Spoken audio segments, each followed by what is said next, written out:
السلام عليكم ورحمة الله وبركاته. سيداتي أنساتي سادتي، أنقل إليكم هذه الحلقة كما نقلنا الحلقة اللي فاتت عن كوت ديفوار، وكانت حلقة معمولة مخصوص عشان نتكلم عن دولة بتحاول تغير شكلها قصاد العالم من دولة حروب أهلية لدولة بتعمل نهضة اقتصادية وبتنظم بطولة دولية. ودي طريقة من الطرق، في طرق تانية وأدوات تانية أقوى تقدر تحسن صورتك بيها قصاد العالم وتبعت رسائل لكل العالم إنك بتكبر وبتتطور. طب بيعملوها ازاي او بيلعبوها ازاي؟ افتح لي بقى دماغك معايا كده شويه، تعال نشوف.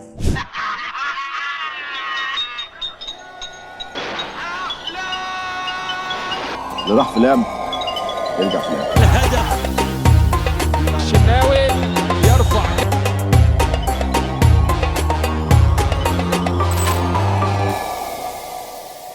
طبعا انا عارف ان الناس كلها عايزانا نتكلم دلوقتي في منتخب مصر واللي بيحصل، حاجات كتيرة جدا عايزين نتكلم فيها، ولكن هرجع للاصل. الحلقة النهاردة حلقة هتتكلم عن تفاصيل مهمة جدا في توجه الجمهور والاعلام، ازاي بقى تقدر تغير صورتك قصاد العالم. بس تعالى نتكلم عن حاجة واحدة بس، وحاجة مهمة جدا وفي مصر، وهو الاعلام او المينستريم ميديا، الاعلام المشهور بشكل شعبي واللي بيساعد على تشكيل وعي المجتمع. انت معايا؟ يعني مثلا التلفزيون ابو المينستريم كلهم. طب تعالوا نتكلم عن الاعلام الرياضي في مصر، بما اننا في موسم كوره، وبما ان كوت ديفوار دلوقتي بتستخدم الرياضه علشان تعمل ده. 5 ملاعب جاهزين، اماكن تدريب احترافيه، بتقول بالاعلام السائد انك موجود. وهنا الاعلام الرياضي في مصر هو اقوى اعلام مؤسسي من وجهه نظري، يعني اكتر اعلام شغال بنظام وليه متابعين وقاعده جماهيريه قويه جدا، سواء بالايجاب او بالسلب.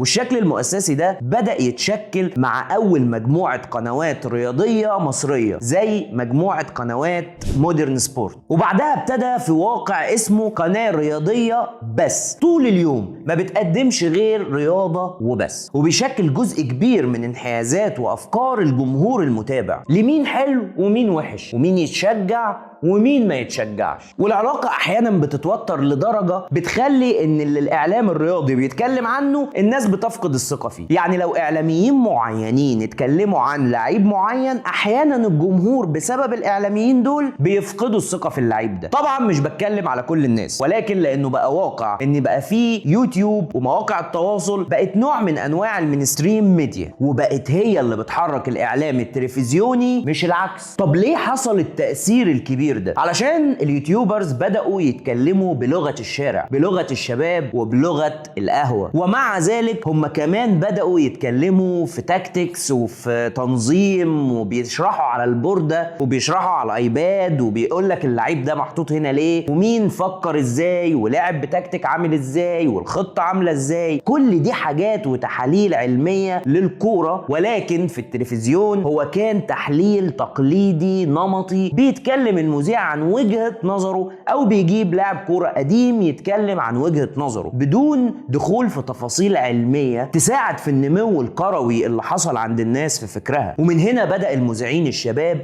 ينقلوا التجربة دي للتلفزيون، زي المذيع الشاب العظيم إبراهيم فايق لما بدأ يستضيف ناس متخصصين شباب بيتكلموا بلغة لها علاقة بالأرقام والإحصائيات زي تامر وعز، وبدأ هنا الثقافة الكروية تزيد عند كل الناس. طبعا انتوا عاوزيني اقطع في النني، ولكن انا برضو لا هقول ان النني هو اللي مضيعنا، ولا هقول ان النني هو اللي مموتنا، ولا هقول اي حاجة عن اي حد، ولا اقطع في النني، مش هقول كده برضو. يلا بينا بقى نرجع لموضوعنا.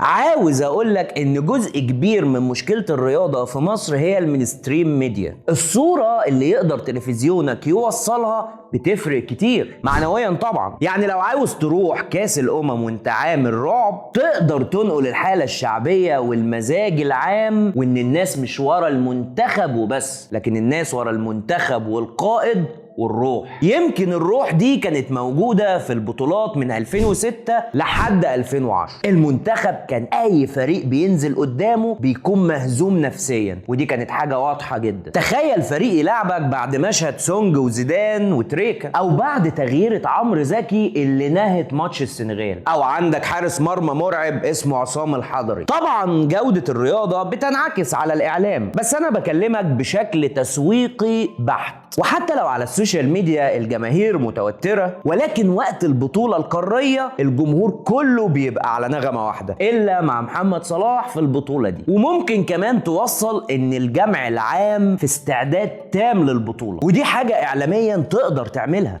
سواء المينستريم ميديا بشكله القديم التلفزيون او الجرايد، او المينستريم ميديا النهارده على السوشيال ميديا او البلاتفورمز او اليوتيوب. والحقيقه هنا ان الاعلام مش بس يقدر يشتغل على شكلك بره، ولكن جوه كمان، لان ليها تاثير قوي جدا على اللعيبه قبل البطوله وعلى الجمهور. والجمهور اللي بيتاثر وبيحب الكوره وبيحب الاوقات دي ايا كانت الحاله اقتصاديا او معنويا. الجمهور بيتجمع على الكوره بيتجمع على تأثير الإعلاميين وتأثرهم بزعلهم وفرحهم ورضاهم عن الأداء. يعني مثلا في عدد كبير مش قليل بيستنى بعد الماتش مباشرة يتفرج على رد فعل اليوتيوبرز مثلا اللي هو بيحبهم. ممكن يبقى مستني يشوف ردود أفعالهم عشان هو يكون رد فعل. ممكن أبقى طالع من مباراة حاسس إن أنا مش راضي تماما عن اللي حصل في المباراة، بس لما أدخل على اليوتيوب وأتفرج على ناس زي نصوحي أو الهستيري ولاقيهم بيتكلموا بعقلانية شديدة عن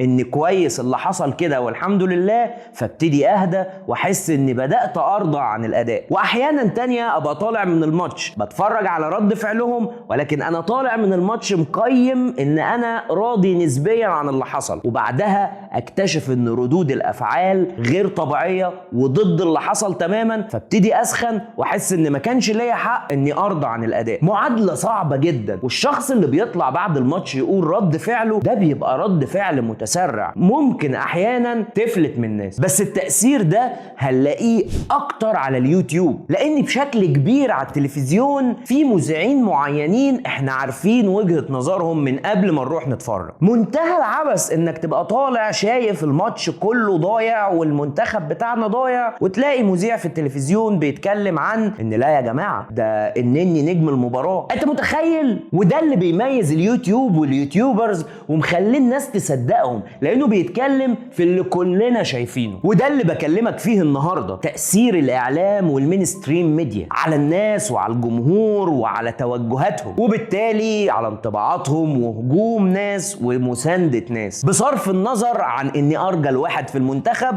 هو مصطفى محمد حتى الان، وتريزيجيه ارجل راجل، ومرموش ارجل راجل، بس بقى خلاص مفيش غير دول. كمان الناس بتتعلق بافيهات المعلقين، وعلى راس الافيهات دي الجنرال مدحت شلبي، وصولا للمينستريم ميديا على اليوتيوب والفيسبوك زي نصوحي والهستيري ولؤي فوزي، والتلاتة مختلفين عن بعض، وناس تانية كتير. هل التلفزيون بقى بيتأثر باليوتيوب والفيسبوك وانستجرام وتيك توك؟ يا معلم بقى بيتأثر، وبقى الإعلام ده هو المحرك للتلفزيون والصحافة ومرايته، وبقى بينقل حالة واقعية أكتر. بقى لازم المينستريم ميديا التقليدية زي التلفزيون والصحافة تركز معاه وتتعامل معاها بجدية علشان ما تبقاش خسرت جمهور عريض. الإعلام والميديا بكل أشكاله هو أداة قوية للعب مع الكبار، من أيام الفراعنة اللي كانوا بيكتبوا على الحيطان ويحكوا قصتهم، لحد الحروب العالمية اللي بيكتبها الكسبان، وصولا للرياضة والدول والمجتمع والأفراد. فتستغل الميديا استغلال صح زي الكبار، يا إما ملهاش حل تاني، ملهاش غير حل واحد بس، هو إنك تعمل لايك وتشترك في القناة. سلام.